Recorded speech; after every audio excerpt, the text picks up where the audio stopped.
Hello and welcome to Stoicism, Philosophy as a Way of Life. My name is Donald Robertson and today's guest is Dr. Gad Saad.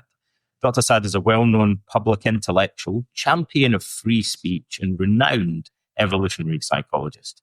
He's Professor of Marketing at the John Molson School of Business at Concordia University in Montreal and has recently also been appointed visiting professor and global ambassador at Northwood University. Gad has a popular YouTube channel and podcast called The Saad Truth, and he's the author of several best-selling books. The latest one is titled The Saad Truth About Happiness, 8 Secrets for Leading the Good Life. Yesterday was the 4-year anniversary of the release of his most widely known book, The Parasitic Mind, How Infectious Ideas Are Killing Common Sense. Gad is currently working on his next book, Suicidal Empathy. Gad, how are you, my friend? What's the weather like where you are? It's getting colder. My wife today told me, are you going to lean into still wearing only Bermudas? I have a policy of refusing to accept reality, Donald. And so I try to wear shorts as far as I can in the Montreal weather. I'm the same. People look at me funny. I think you don't need a jacket as long as you're wearing a hat. That's my philosophy. But my wife thinks I'm crazy and she's constantly trying to make me do that. Well, since I last saw you, I've seen you're sporting a debonair beard. You look good, my friend. I'm more bearded than I was before. It kind of comes and goes. And the last time, it's been a while since I spoke to you. And I thought you were going to say the other addition that I have is I've now got a baby who's not appearing on the podcast today. But yeah, that kind of may explain my grizzled appearance to some extent. Now, go ahead. We're here to talk mainly about happiness, because that's the subject of your most recent book. I was going to say about the weather; it's pretty miserable, and we're both in Montreal, and it's a bit grey at the moment. So I often say that reminds me of home back in Scotland. I wonder to what extent we should be miserable about the weather. I was going to start off with a quote from your book, because a lot of people that listen to my podcast are interested in Stoicism. And you quote the Stoics a few times, and we've spoken about them before. You have a quote from Seneca where he says, "There is not anything in this world, perhaps, that is more talked of and less understood than the business of a happy life. It is every man's wish and design, and yet not one of 1,000 that knows wherein that happiness consists." But you're one of the 1 in 1,000, I guess, my friend. So what is happiness? Can you answer Seneca's question? That's a great question. So I'll show you. This is a card that was given to me yesterday by my family. I won't show you what's written on the inside, but it was a surprise card with a little cake to celebrate. I had forgotten that yesterday was the 4-year anniversary of the Parasitic Mind.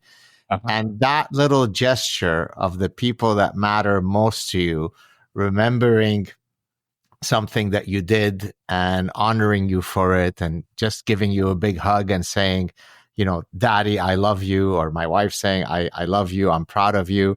That is certainly one pathway to being happy, being surrounded by those that really matter to you.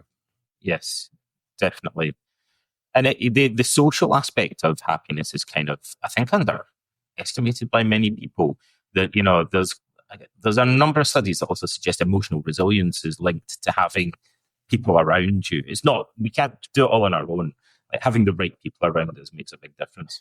Oh, indeed. And towards the end of the happiness book, I cite some work stemming from, I think it is the longest longitudinal study ever, I think about 8 decades now, conducted at Harvard, where they've tried to answer empirically the question of, what makes what increases people's well-being. And to your point, it turns out that the quality of one's social relationships when they're in their 50s is a better predictor of the health of your heart and your general physical health than your cholesterol scores. I actually asked a cardiologist on my show, but what would be the mechanism that explains this, right? Okay, so we saw that there's a correlation, but what would be the actual how and what that causes this? And it was a speculative answer, but I think a reasonable one. He said that it could certainly work through the pathway of inflammation, right? Mm. So being around Right. people that I care about, that treat me with kindness and respect, and I reciprocate, is a way to being healthy. Yeah, absolutely. There's a quote attributed to Seneca. I don't know if he actually said this, but it's one of my favorite ones, and it speaks to the opposite. Seneca said, if you lay down with dogs, or Seneca allegedly said, like, if you lay down with dogs, you'll get up with fleas. And the Stoics and other ancient philosophers are always warning us about the company we keep. Like, we should seek out good company and avoid bad company, they think.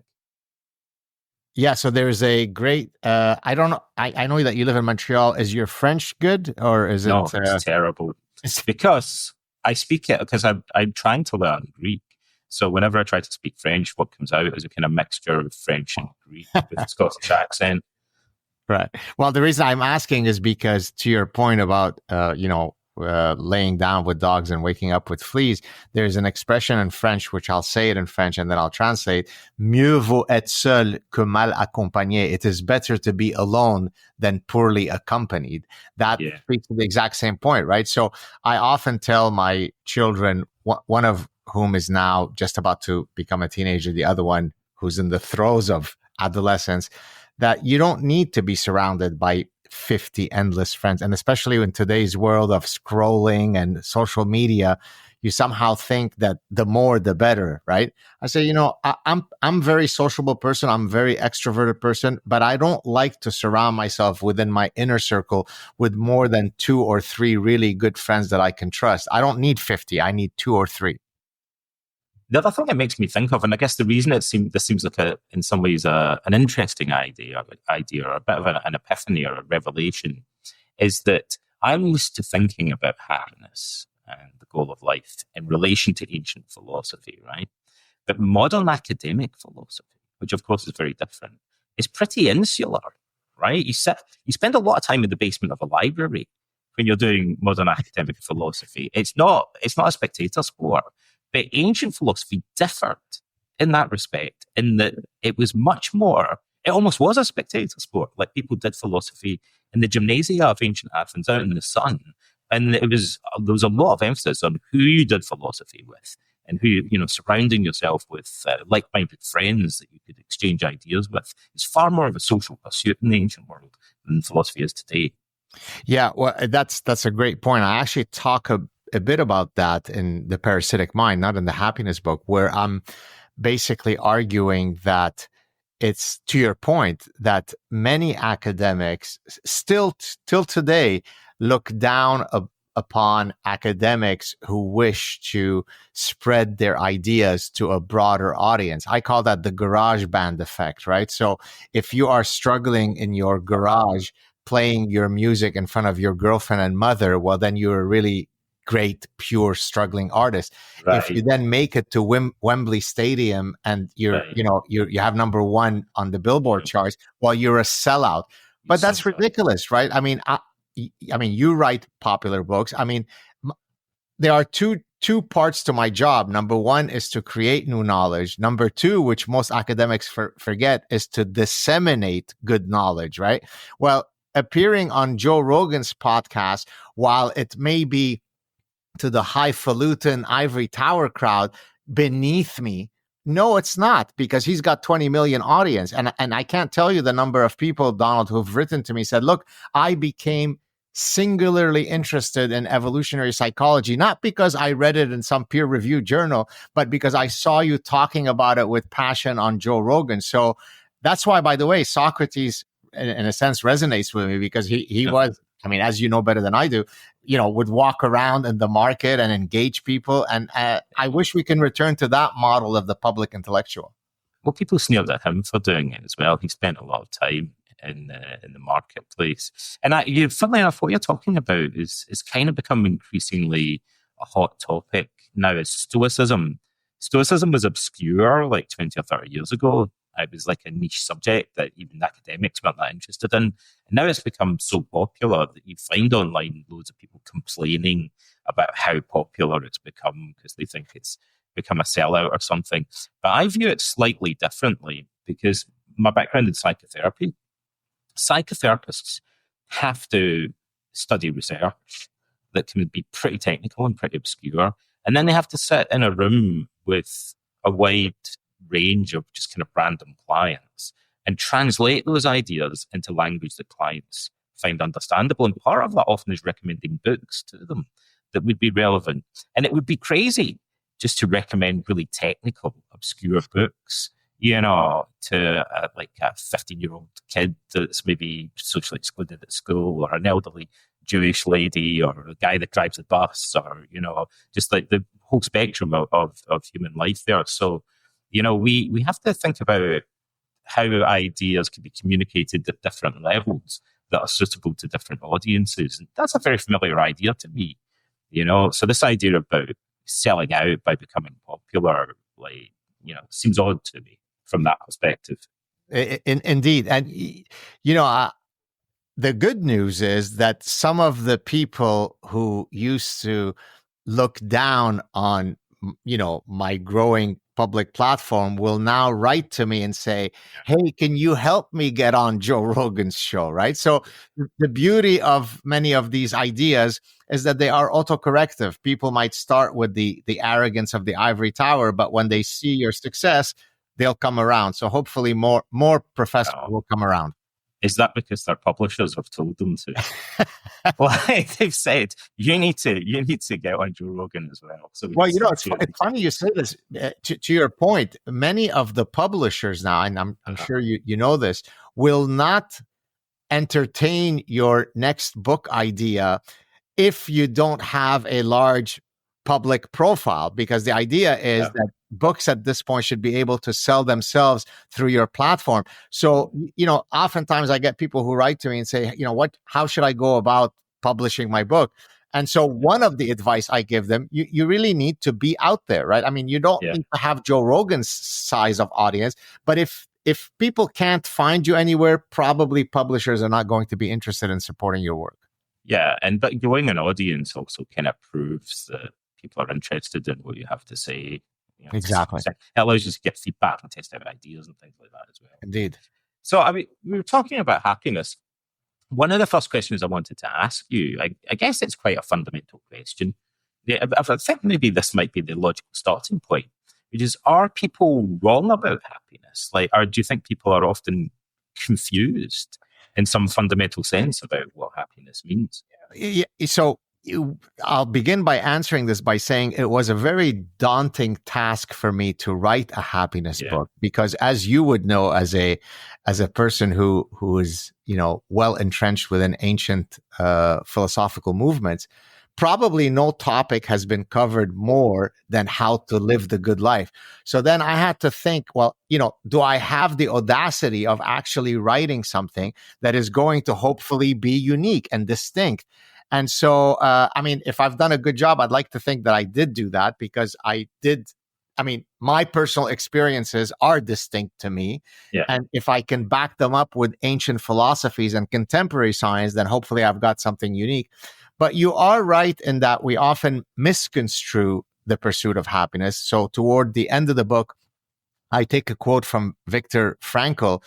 In his quote, he's using it in the context of the pursuit of success, that you shouldn't willfully pursue success. It's something that is a consequence of making good decisions.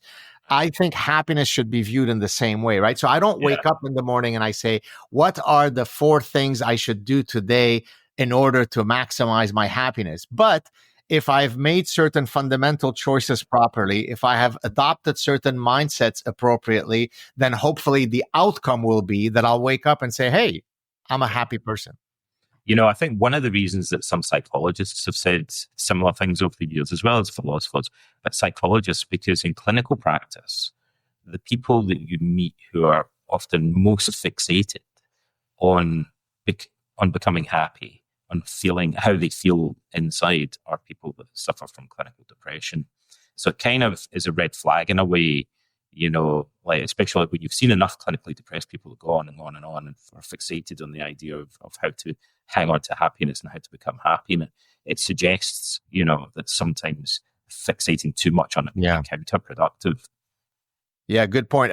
I should mention that about, and I say this at the outset of the book, that about 50% of our individual differences in happiness stem from our genes. Now, this could be viewed as bad news. Hey, it's inscribed, it's cast in stone. But you're forgetting that there's another 50% that's up for grabs, right? So I may start off closer to Mount Summit of happiness because just my innate personhood makes me have a sunny disposition, and you may be less so. But if I make the wrong decisions and adopt the wrong mindsets and you make the good ones, then you will surpass me. So like most things in life, it really is a combination of our genes and our environment. I wonder if people confuse, I mean, this is always a debate in the ancient world as well, like whether people confuse happiness with a kind of feelings of pleasure.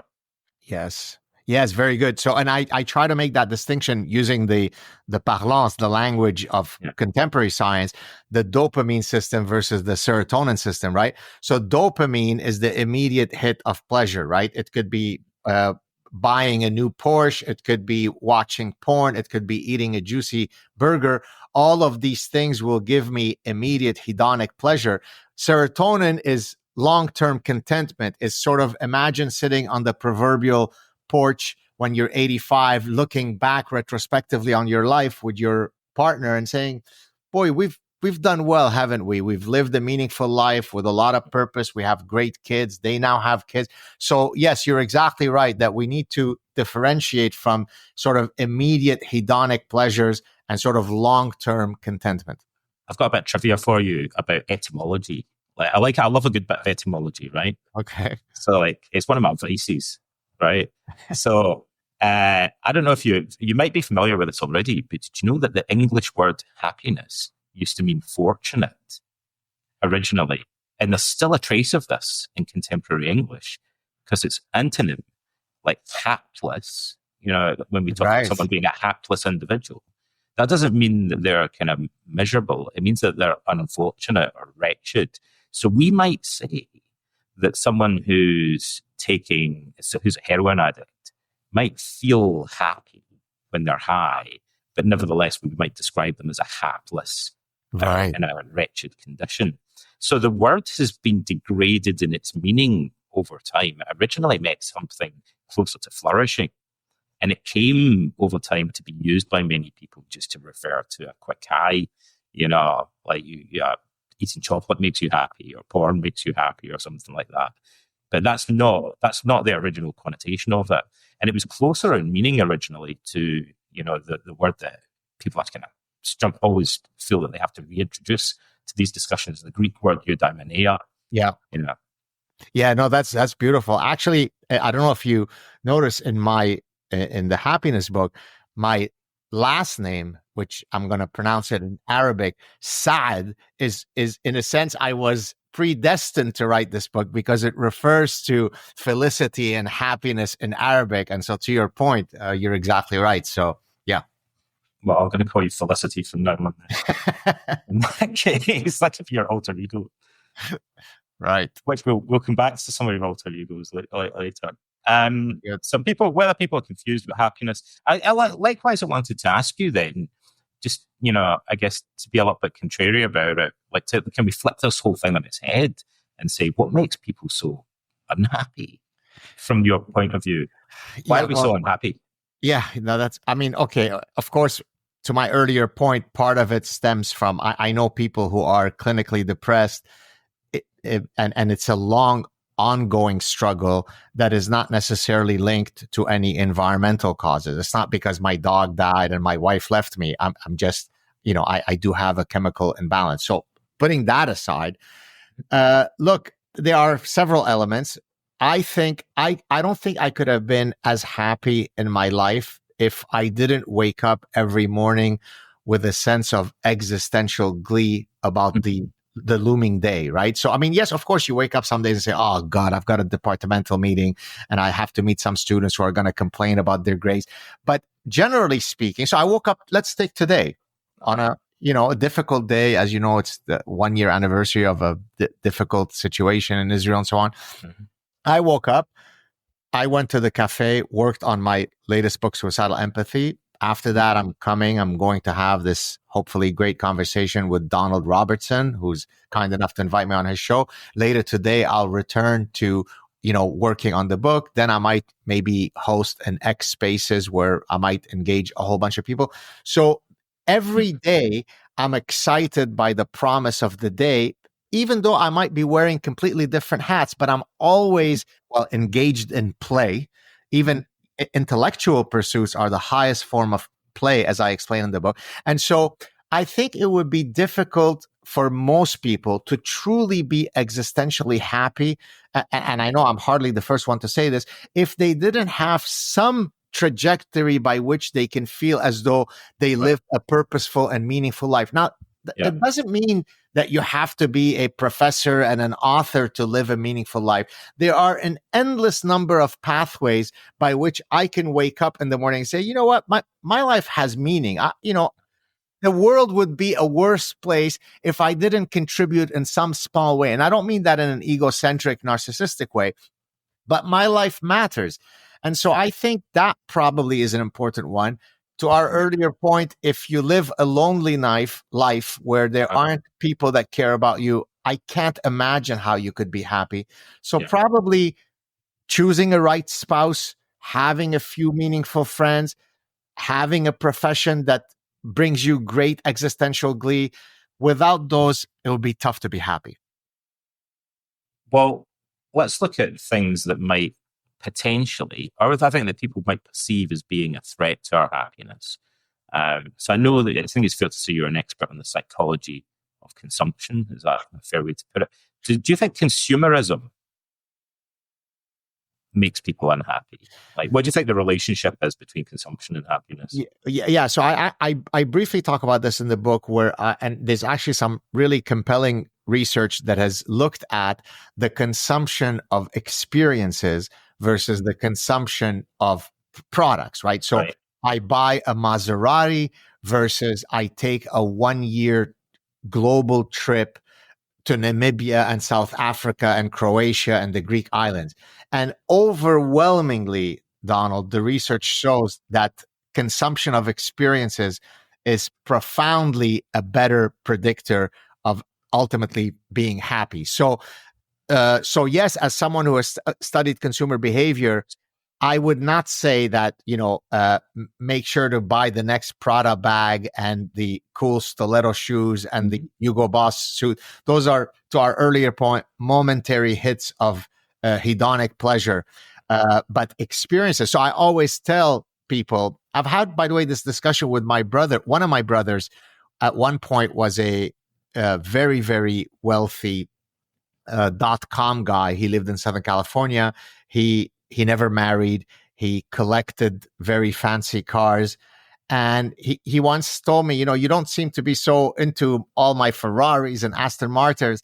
And I said, for me, and I probably said this 30 years ago when I was a pretty young man. I said, I think the wealthiest person is the one who at the end of their life has accumulated the most number of valuable experiences. And I try to live my life that way. I think a good reference point is what it would feel like in Charles Dickens' Christmas Carol with remember Ebenezer Scrooge? Like in The Ghost of Christmas Yet to Come, he shows him his funeral, and Scrooge is confronted with his own mortality. I think the idea we often use in therapy of how would you feel looking back in your life if you were on your deathbed? For example, do people really look back and think, I'm glad I had all of those sports cars? Right? Or I can imagine, though, some people looking back and thinking, I'm glad I was able to explore other cultures and, visit other countries and have those kind of experiences. Actually, there's a little anecdote I wanted to mention to you just because I think it's pretty cool. You mentioned Socrates earlier. We're both fans of Socrates. Socrates hung out in the market each afternoon, I believe we're told. And people asked him, Socrates, like, you've got this idea about wisdom being the goal of life. Like, why do you spend so much time hanging out in shops and in the agora where it's just like this bustling marketplace, people selling stuff? And Socrates said, each day I like to remind myself how many things there are in life that I don't need. Right. Beautiful. He was a Yeah. paradoxical guy. Yeah, yeah. And I mean, I would add to that. So I'm right now in my study. This is not so much how many things I don't need, but rather how little I know. So I'm not sure if it's a perfect segue. So I'm sitting here there. I'm surrounded by endless books. And one of the things that is increasingly making me stressed is I have at least, I mean, I haven't counted, but I'm sure at least 400 books in my personal library that I've yet to read. And as I come every day to work in my study, I say, am I running out of time? Like, how many books do I have to read to make sure that every single book in my personal library has been read? And so, in a sense, I mean, I gather that Socrates was a humble man, that, he wasn't just living in the ivory tower. Yeah. The more you know, it really does humble you that you truly don't know much, right? So you would think that those who know a lot would be walking and looking down. Actually, I realized that of the total universe of things that I should know or would want to know, I know so little. Yeah. Yeah. Do you think intellectual humility then? Because actually, Socrates explicitly says that he sees philosophy as a kind of therapy to cure what he considers to be one of the most troubling problems that people experience. And he describes it as arrogance or intellectual conceit. Like he's trying to remedy that. So do you think intellectual conceit is kind of something that prevents us from experiencing happiness? Is a sort of open-mindedness or intellectual humility important to flourishing? I love that question because it's actually one of my biggest pet peeves in people, which is, look, when I know something and I walk into a professional setting where I'm expected to lecture on all this, I will walk with the swagger of someone who knows what they're talking about. But if you ask me on a million different topics on things that I know very little about, I will be the first to say, Donald, that's a fantastic question. I don't think this is above my pay grade. I don't think, and therefore I'm very well modulated about what I know and what I don't know. And I think that's one of the reasons why I've been fortunate enough to build a big platform, because if I invite people on my show and all I do is talk over them because I'm the star, I know best, and so on, then people are probably not going to want to come on my show and certainly not be willing to listen to me. So one of my biggest pet peeves, to Socrates' point, is when I sit in social settings and I'm talked down to by someone, because one of the best ways for people to feel comfortable with you is to just talk about themselves. It even upsets me when fans come up to me. I mean, I'm fortunate enough that, I'm often approached by people. Oftentimes they're just polite. Oh, I love your book. I loved your whatever.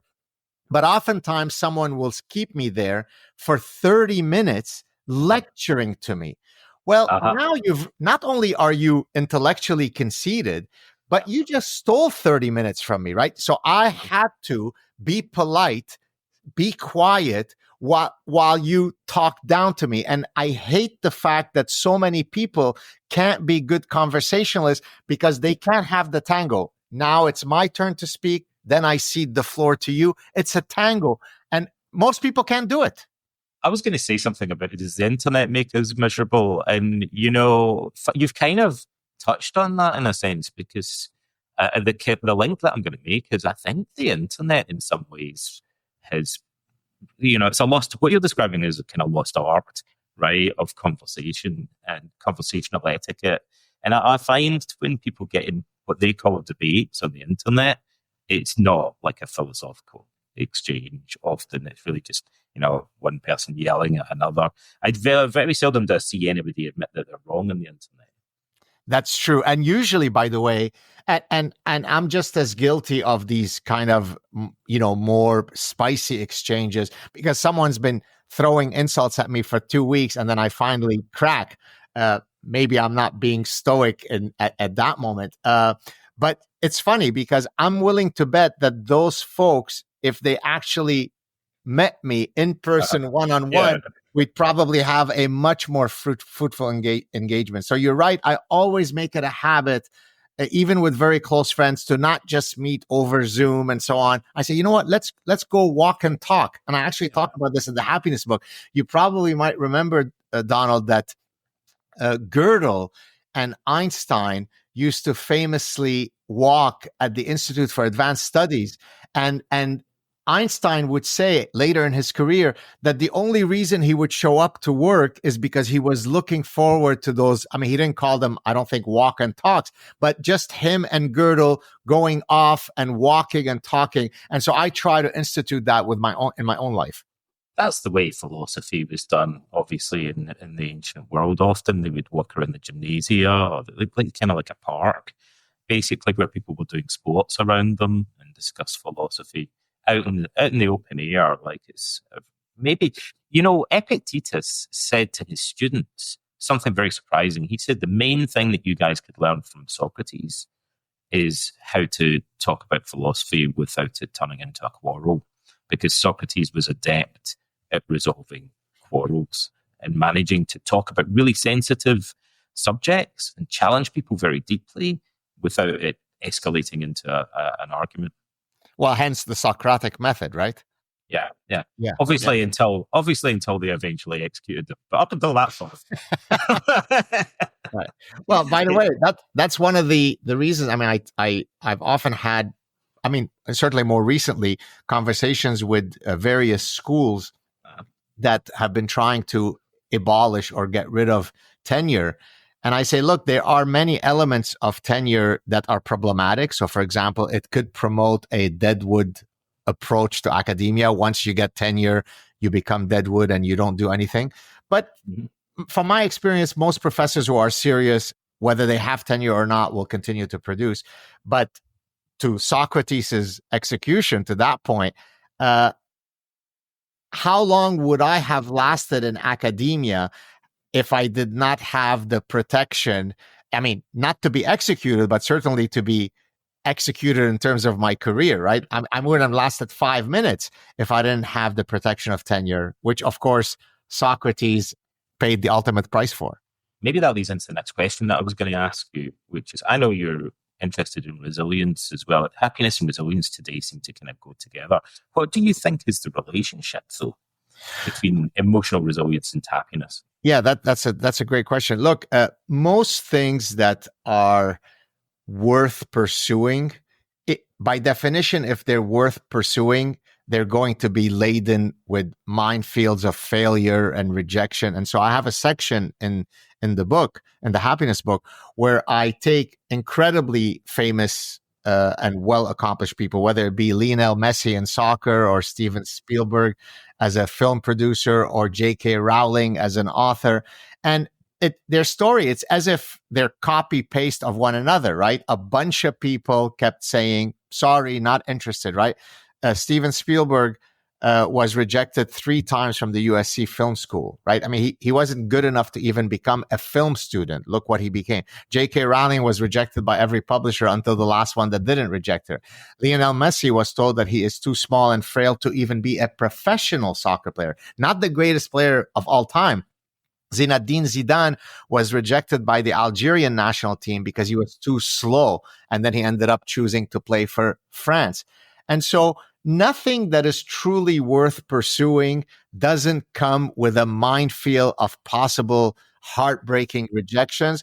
And so, to my earlier point, if you want to live a life of purpose and meaning, and if the pursuit of purpose and meaning is going to be laden with rejection, which requires emotional resilience to get over, then you can't have that life of purpose and meaning if you're going to go into a fetal position and suck your thumb each time somebody tells you no. On the contrary, you tell me no, the more I want. Forgive me, I don't know if we're allowed to have a bit of spicy language on your show, but I'm the only person that would be offended, in Scotland.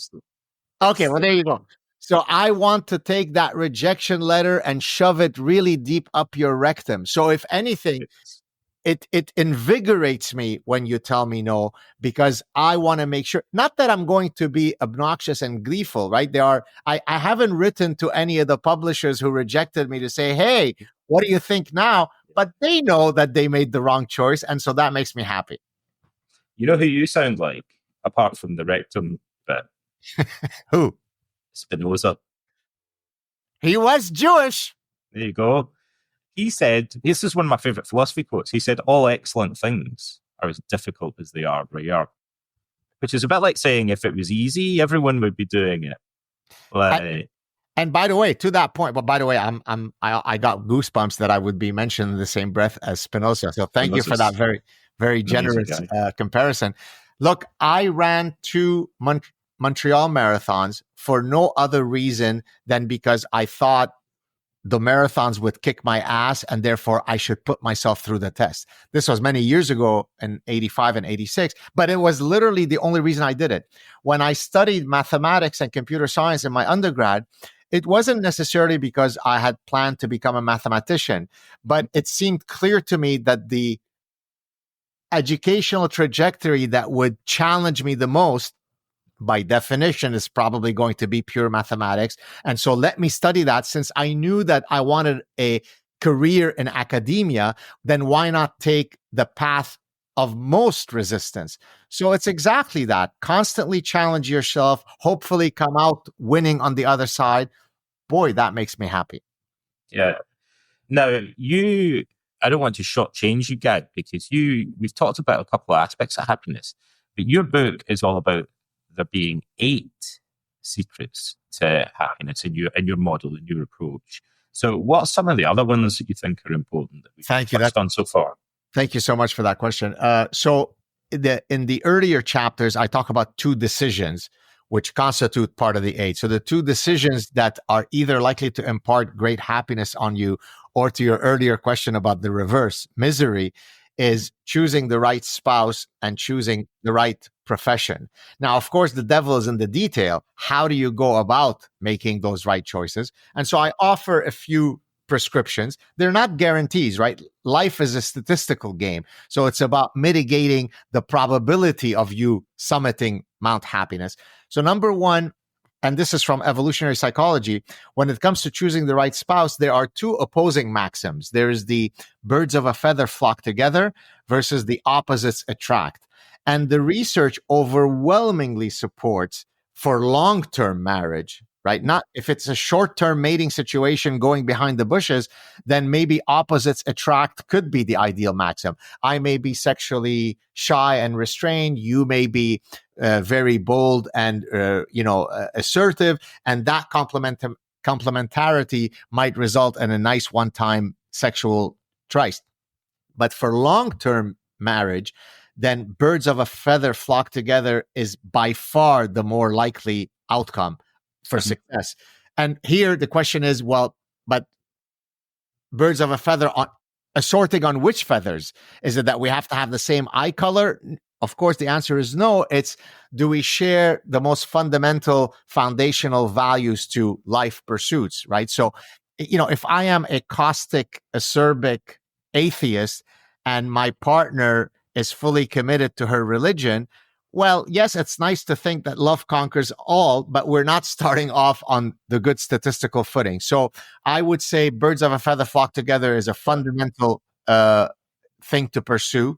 Do you want me to? I just want to add like a simple observation about that, which is that unless to some extent you like the same kind of movies and the same kind of holidays and the same kind of books, like and the same kind of food, like you don't have to like all the things the same. But if you disagree about all of those things, how are you going to spend much time together with your spouse? Do you know what I mean? So there has to be enough common ground that you actually can do stuff together, right? Exactly. And so, by the way, I'm going to come back to the second decision in a second, but to your 8 secrets question, one of the later chapters where I talk about life as a playground, right? The idea that, you should hopefully have a playful mindset, even in areas where you typically wouldn't associate it as being a form of play. So I give the example of intellectual pursuits as a form of play. But I even argue that in the most dire of circumstances, when I went through the Lebanese Civil War, or take even the Holocaust, people found a way to play even in the most tragic and existentially gloomy areas, because it's an innate part of our human nature to want to play. Mm-hmm. Now, regarding the birds of a feather flock together, it turns out that people who score similarly on an adult playfulness scale end up being happier together. And it doesn't take a fancy psychologist to understand this. If I am someone who's a joker and I'm joking all the time, and my partner is, the most dour, sullen person in the world, then it probably is not going to work. So first decision, choose hopefully a good spouse. The second one, which we already hinted at earlier in our conversation, choosing a job, I argue, that allows you to instantiate your creative impulse. That is fundamental to happiness. Now, what do I mean by that? It doesn't have to only be being a professor and an author. You can be a chef and you're creating. You can be an architect and you're creating. You could be a stand-up comic and you're creating a new stand-up comedy routine. So the mere fact of creating something that didn't exist until you came along and did it, boy, that quickly gives me purpose and meaning. So if possible, if you can make those two decisions properly, you're well on your way to being happy. Life as a playground, seeking variety. So as you know, the old maxim, variety is the spice of life, is a good one. I have a whole chapter on, certainly a Stoic element, but also Aristotle was most famous for, which is the golden mean, what I call the inverted U. Everything in moderation. Too little of something, not good. Too much of something, not good. The sweet spot is in the middle. I basically argue it's the most universal law of nature. And I demonstrate in that chapter that it applies across a bewildering number of phenomena that heretofore you wouldn't have thought it applies to, right? So for example, and now let me give an example where I fail on that law. So I am a deep perfectionist, a maladaptive perfectionist. So if you're not perfectionist enough, then your work will suffer. You don't have, let's say you're an author, you don't pay attention to details. You don't make sure that your references are accurate. On the other hand, if you're at the other end of the curve where I lie, when I receive my galley proofs, right, rather than rejoicing that this is the final step, I go into a complete existential anxiety attack because I'm now worried this is the last chance I have to make sure that there isn't a typo. So I end up spending weeks on the galley proofs where had I been a bit better modulated, I might have said, okay, so if there's a typo, so what? Let me not spend 3 weeks going over the galley proofs. So inverted U, follow it. It'll make you happier. This is almost a cliche, I think, among even modern Greeks, my friends in Greece today. I think it's the thing that they reference most is this very ancient idea which dominates Greek philosophy of maiden agan. It is in Greek, like nothing in excess, all things in moderation. Certainly in psychotherapy, over and over again, many people's problems consist in them going to extremes in their thinking and in their behavior. And if I may, forgive me for interrupting, if I can link it to my forthcoming book on suicidal empathy. So let's apply exactly that framework to empathy, right? If I'm not in the least bit empathetic, that's called being a psychopath. Yeah. If I am so empathetic that I end up hyperactivating my empathy module, then I'm also frozen, right? Because there is an endless number of things that could bring me down. If I look at the news and everything will send me into a downward spiral because I am being empathetic to the hurt caused everywhere around the world, yes. I couldn't get up in the morning. So even for empathy, there is some optimal level between too little and too much. Yeah. But that leads nicely into then this idea of, I guess, controversy, like, and woke culture and political correctness and all that kind of stuff. It's not really my domain. I think the first time someone even mentioned the word woke to me, it was like maybe 6 years ago or something like that. I didn't really understand what they meant, but so I wonder, the issue about political correctness that's been around for like a lot longer, I think. So it's an issue about freedom of speech to some extent. Some extent, it's an issue about politics. What are the problems do you think that are caused today by wokeism and political correctness? Right. So that's very much within the domain of the parasitic mind, let me kind of step back and for some of the viewers who may not be familiar with some of my work.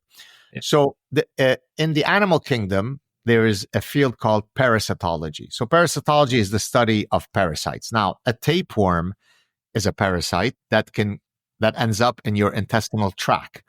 But a neuroparasite, so the field of neuroparasitology, is when a parasite ends up in the host's brain, altering its circuitry to suit typically its reproductive interest. So take, for example, a wood cricket. A wood cricket abhors water. It doesn't want to do anything with water. Once it is parasitized by a hairworm, the hairworm needs the wood cricket to merrily jump, committing suicide oftentimes, into water, because for it to complete its reproductive cycle, it needs to happen in water. So when I discovered or became familiar with the field of neuroparasitology, that was my epiphany. Aha. So I am now going to use the neuroparasitological framework to argue that human beings could not only be parasitized by actual biological brainworms, but they could be parasitized by ideological brainworms. And so what I do in the book is I trace the history of these parasitic ideas, and regrettably, they all stem from intellectuals from the university ecosystems, because I like to remind people, which Orwell originally had said, it takes intellectuals to come up with some of the dumbest ideas. And so I trace the history of these parasitic ideas. And then towards the end of the book, I offer an inoculation, a mind vaccine against some of this nonsense. And so wokeism is simply the collection of what I call parasitic ideas. And I wanted to ask you, I mean, I associate wokeism with the left politically, right? Yes. But do you think there are similar ideological problems on the right? Yeah, that's a great question. So I make the point very early in the Parasitic Mind that while I will be focusing on parasitic ideas that are coming from the left, that's because I inhabit the university ecosystem. The university ecosystem is astoundingly dominated by leftist professors, and therefore the ideas that I will be describing as parasitic happen to be coming from the left.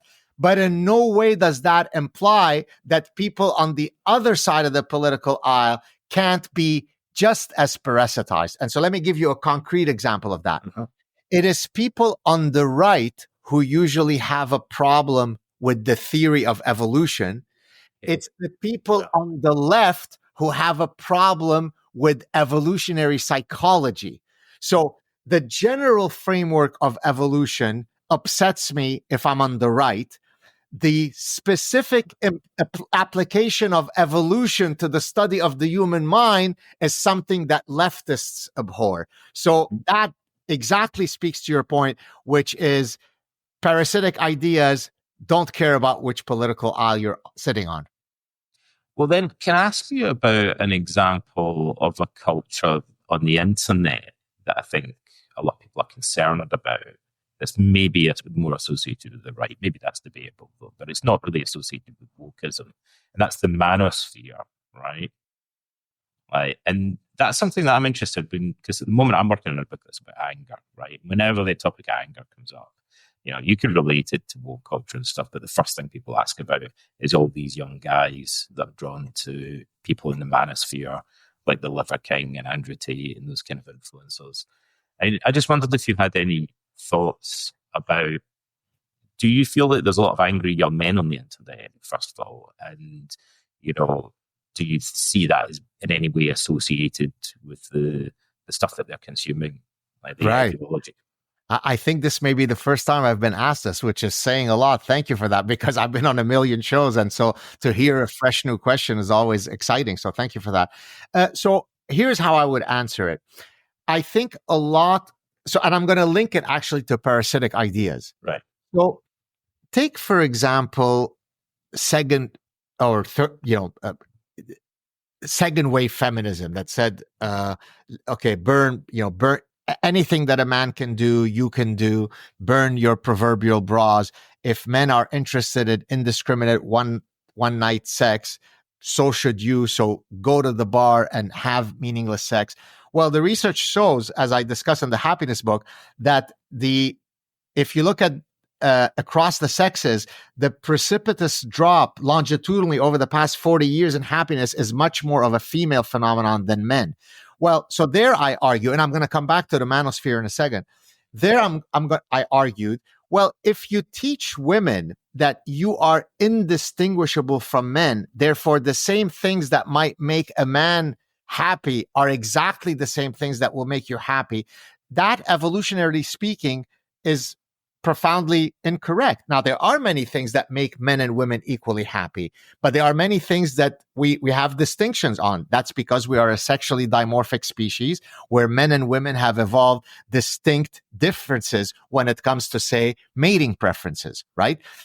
Men don't usually go around saying, hey, Susie, I know you're super sexy, but if you don't show more ambition in your studies, I won't have sex with you tonight. No man has ever uttered those words, but many women will say that if a guy is gorgeous, but once he starts speaking, he's a buffoon who shows no ambition, then they're certainly not going to be interested in him, right? So there are sex differences that are evolved, that are evolutionary based, and having second wave feminism tell us that there are no such differences can lead to unhappiness. Now let's link it to the manosphere.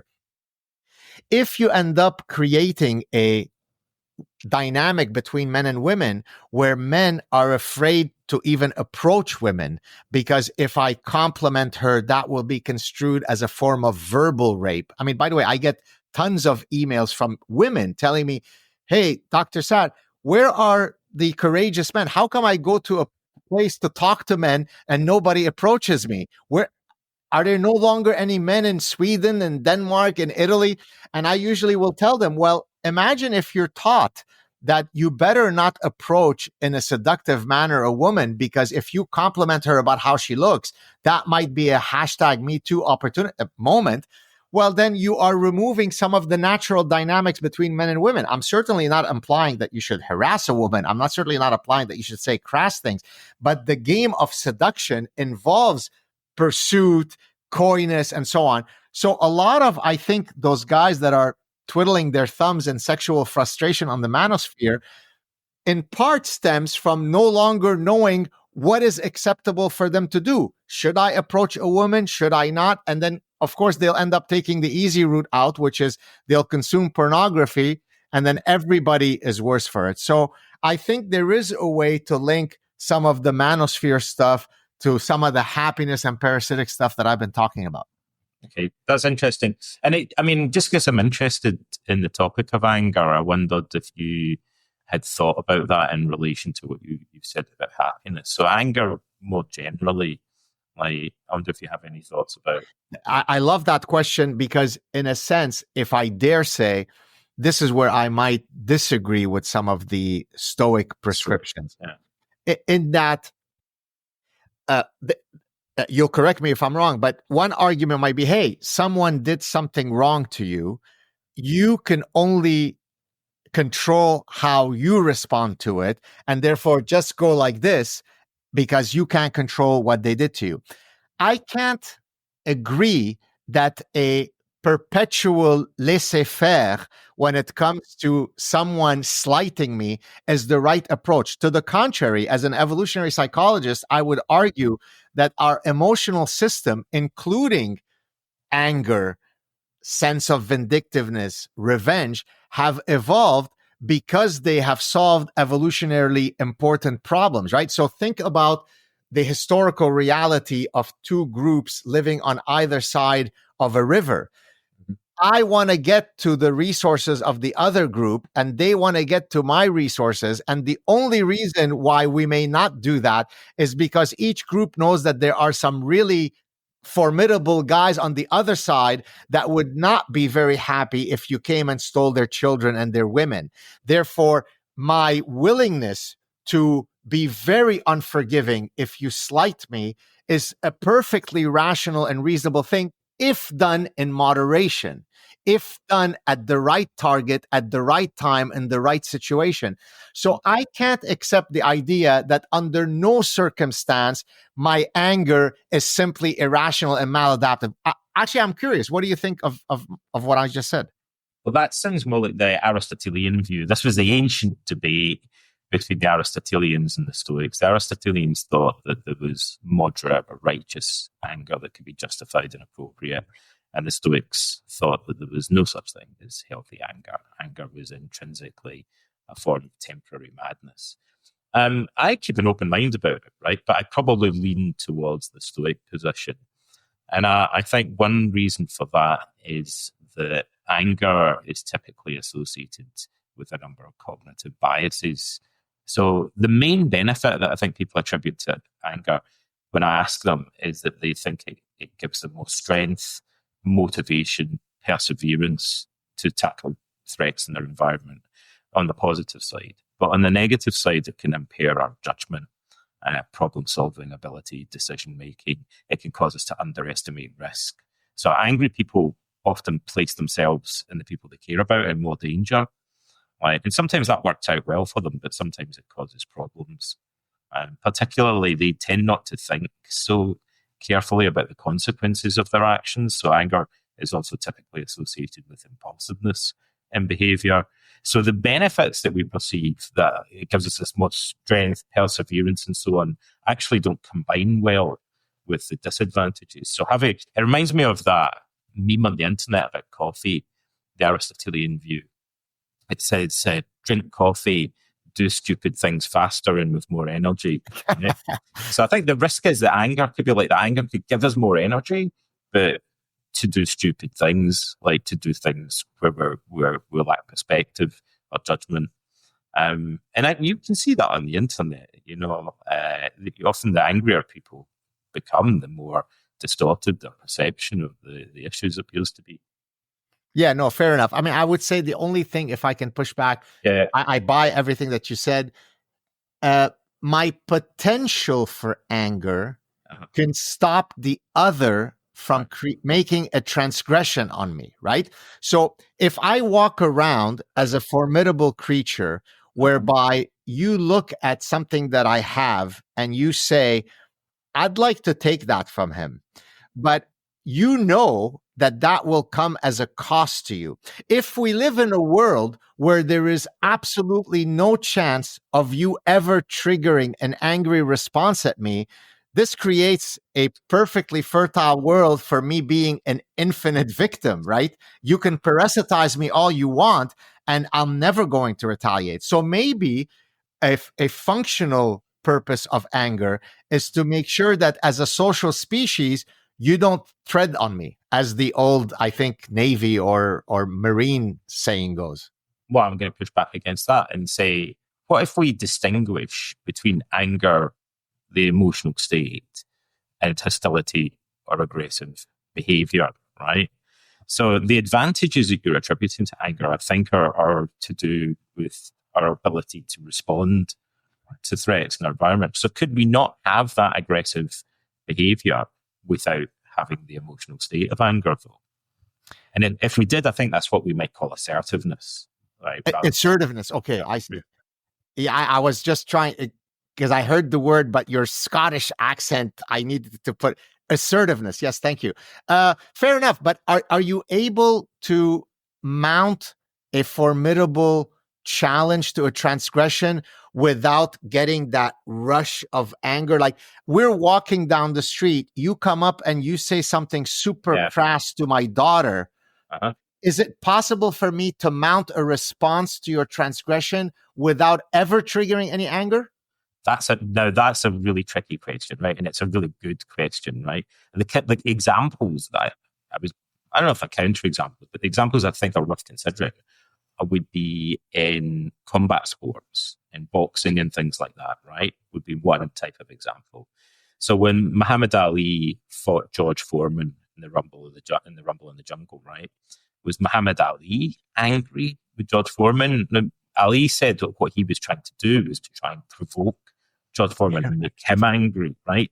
So it is true, I think, sometimes that martial artists and boxers say that they're feeling anger and channeling it, but often they say that they're not feeling anger and they see becoming angry as a vulnerability or a weakness.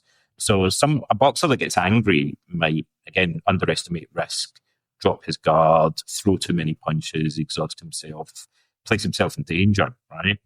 Whereas a boxer that's able to fight without feeling anger, but he can still exhibit aggressive behavior, confrontational, like assertive behavior. Maybe he keeps his perspective more. And the same would apply, I think, to in the military and on other high risk situations like that, perhaps. Some people do feel that anger is helpful, whereas there's other people that don't describe it in terms of feeling anger, but are able, nevertheless, to protect themselves and to fight and things like that. Very interesting. I have a question for you, actually, since we're talking about, thinking versus feeling. So one of the things that I talk about in the Parasitic Mind, which I recently applied to an analysis of the upcoming presidential election, where, say, Kamala Harris's campaign is about feelings and joy, excitement, hope, and so on. So I argue in the Parasitic Mind that it is a wrong dichotomy to say that humans are a reason-based animal, not a thinking, right? You often see that amongst philosophers, right? Right. Don't fall prey to your passions. And I argue that we are both. The trick is to know when to invoke the right system, right? So if I'm going down a dark alley and I see three young men loitering, I will have a fear-based emotional response that makes perfect evolutionary sense. If I'm trying to do well on a calculus exam and I get a fear-based response, it's probably not going to lead to a good outcome. So my question to you is, are the Stoics more likely to attribute us being reason-based animals and therefore reducing the importance of our affective emotional system? Wow. That's where it gets really interesting, right? It gets really subtle in a really cool way, right? Because we normally in our culture think of reason and emotion as two different compartments of the mind, right? And there's some validity to that. But the Stoics adopted what we would nowadays call a cognitive model of emotion. Okay. Like they viewed our emotions as not just sensations or feelings, but also our beliefs and our style of thinking as being an integral part of what distinguishes anger or fear from each other. For instance, they're associated. I mean, for example, excitement and fear might have quite similar physiological sensations accompanying them, but very different appraisals, right, at a cognitive level of the situation. And that was the thing about Stoicism that actually inspired cognitive therapy, was this emphasis on the role of cognition in our emotions. So when the Stoics kind of talk about the importance of living rationally and embracing reason, that doesn't mean in their eyes that we're excluding emotion. It just, reason and emotion for them are two sides of the same coin. They're not completely separate things. To be rational is just to have rational emotions. Right. Yeah, that's beautiful. I'm going to tell the story specifically because of the nature of your podcast, I discussed this in the happiness book. So as I was writing the book, earlier I mentioned that it's quite daunting to write a book on happiness and the good life, given the number of people who've taken a shot at it. And I tell the story of a fellow Lebanese whom you might know, Nassim Taleb, who's a well-known author. And he had long ago joked with me, in kind of a Middle Eastern way of ribbing on each other. He said, Gad, I don't know exactly what it is that you guys study in psychology, because the ancient Greeks have already told us all we ever need to know about human nature. Now, I understood his general quip, but as I was writing the happiness book, Donald, I thought, I think he's kind of right, because I would often think about a unique insight that I just had, unique in quote. And I say, oh shit, Epictetus already said this.